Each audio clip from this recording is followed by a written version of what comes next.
29. Epilogue. Under the outward form of any story, an inner meaning lies. The story now, completed, do thou of its mystery, whereto the wise have founded themselves a way.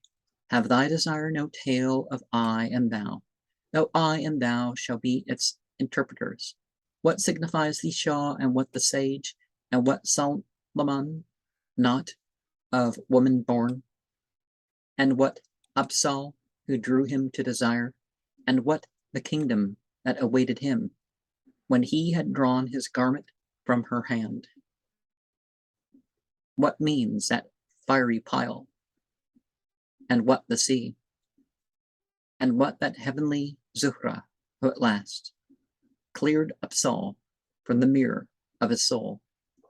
Learn part by part the mystery from me, all ear, from head to foot, understanding be.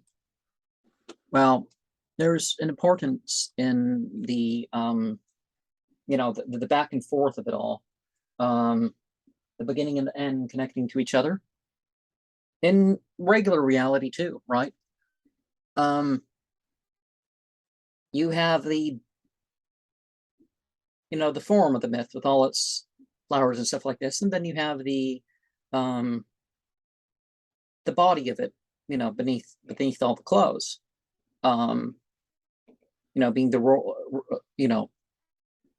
yeah, there's a relationship and you're acting stuff out and there's actions and stuff, but the rules and the skills and that sort of stuff, that's the body.